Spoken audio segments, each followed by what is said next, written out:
คราวนี้มาดูการหาการกระจัดความเร็วความเร่งของวัตถุโดยใช้เครื่องเคาะสัญญาณนะเครื่องเคาะสัญญาณก็คือเป็นเหมือนเครื่องที่มีตัวเคาะที่เป็นตะปูเป็นเข็มนะอย่างนี้แล้วมันก็จะเคาะลงมาอย่างนี้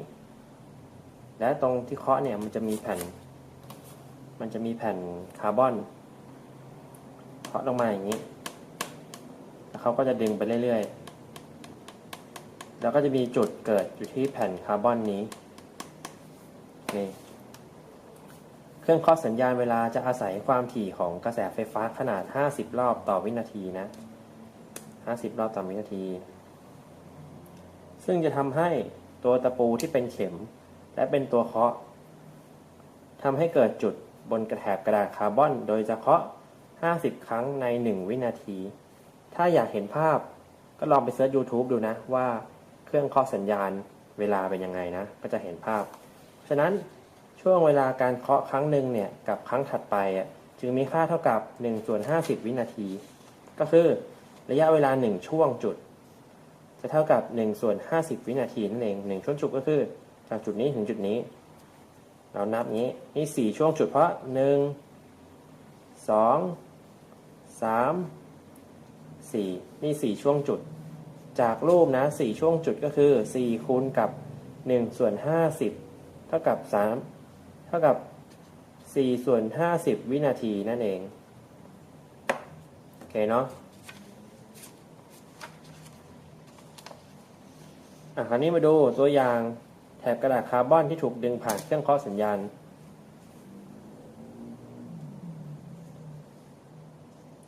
ก็คือเราดึงแผ่นคาร์บอนนะดึงให้มันเคาะไปเรื่อยๆจุดเริ่มต้นคือจุดนี้จุด A นี่มาเรื่อยๆจนเป็นจุด B จุด C จุด D ให้ระยะ S1 S2 S3 นะจะเห็นว่าในช่วง A ถึง B B ถึง C หรือ C ถึง D นั้นจะใช้เวลาช่วงละ4ช่วงจุดโอเคไหมนี่1 2 3 4 1 2 3 4 1 2 3 4เห็นไหม4ช่วงจุดหมดเลย A B B C C D เพราะฉะนั้น T A B เท่ากับ T B C เท่ากับ T C D ก็เท่ากับ4คูณกับ1/50วินาทีนะแล้วก็จากสูตร V average เท่ากับ S ส่วน T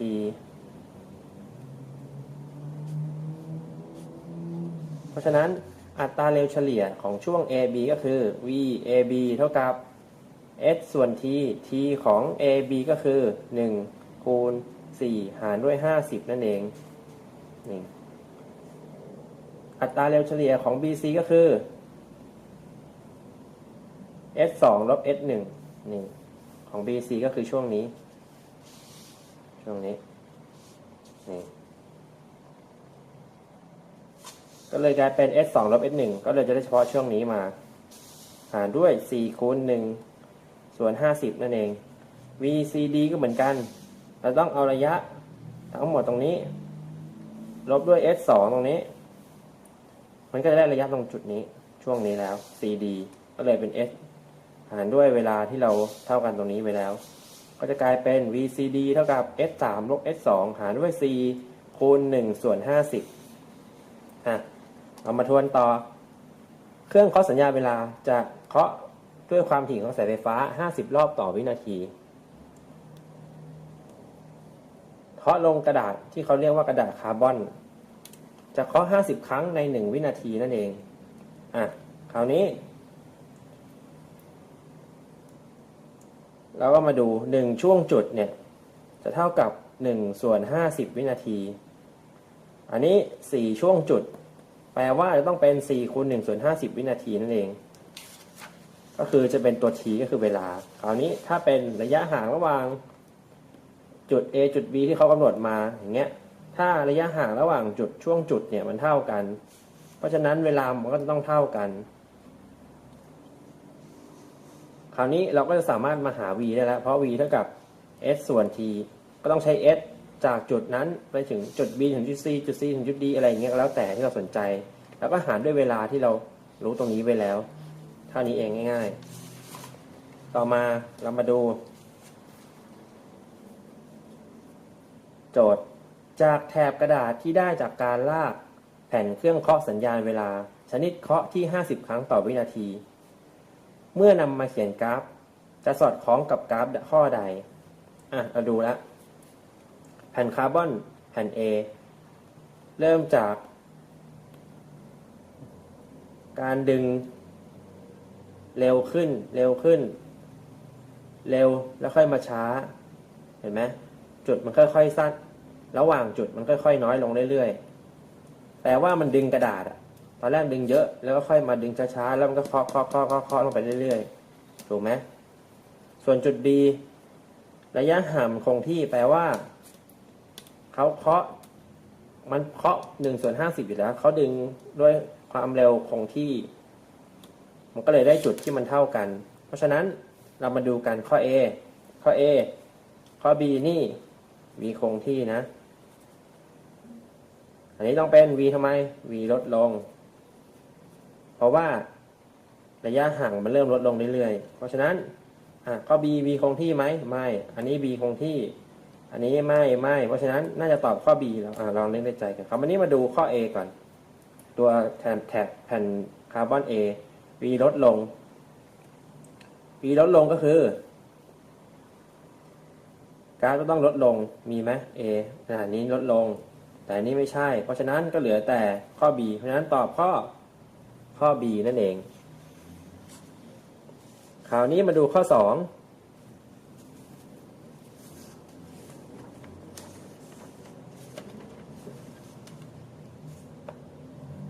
คราวนี้มาดูข้อ 2จากจุด A ถึงจุด B ยาว1เซนติเมตรนี่1เซนติเมตร 1.5 2.5 นี่อัตราเร็วเฉลี่ยในช่วง A ถึง B มีค่ากี่เซนติเมตรต่อ1ช่วงจุดแปลว่าอะไรแปลว่า v A ถึง B เนี่ยจะเท่ากับเดลต้า S ส่วน T เดลต้า S ถึงเท่าไหร่ A ถึง B นี่คือ A ถึง B ก็คือ1เซนติเมตรหารด้วย1ช่วงจุดก็ตอบเท่ากับ1เซนติเมตรต่อช่วงจุดนั่นเอง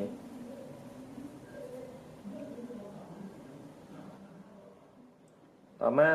2.2 อัตราเร็วเฉลี่ยในช่วง AB มีค่ากี่เมตรต่อวินาที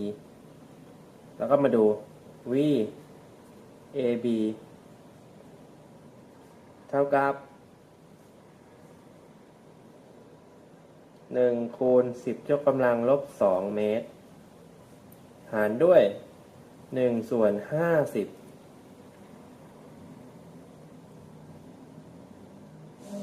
ก็เลยเท่ากับ1/100คูณกับ50นั้นเท่ากับ0.5 เมตร per second อย่าลืมนะนี่เป็นหน่วยเซนติเมตรนะ1เซนติเมตรเพราะต้องแปลงเมตรก็เป็นหาร100โอเคต่อมาข้อ 3อัตราณจุด B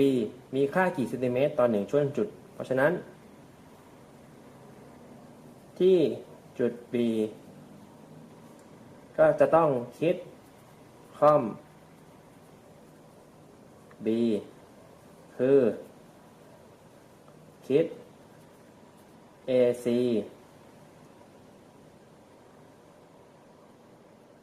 ไว้ง่ายถ้าถามความเร็วที่จุดใดให้คิดคล่อมจุดนั้นเพราะฉะนั้น v AC เท่ากับเท่าไหร่ AC 2.5 เพราะ1เซนติเมตรบวกกับ 1.5 เซนติเมตรเป็น 2.5 เซนติเมตรหารด้วย 2 ช่วงจุดเพราะฉะนั้นจะเท่ากับ 1.25 เซนติเมตรต่อช่วงจุด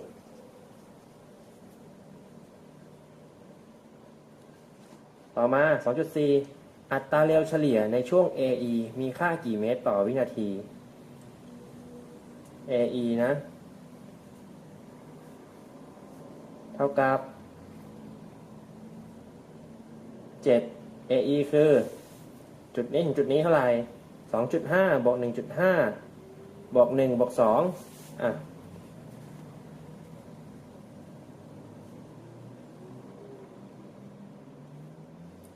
กี่ช่วงจุด 1 2 3 4 เพราะฉะนั้นเป็น 4 คูณด้วย 1/50 เท่ากับ 7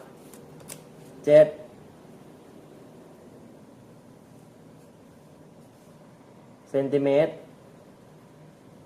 หารด้วย 4/50 อย่าลืมนะเขาต้องการเป็นเมตรนะก็จะเป็น 7/100 คูณกับ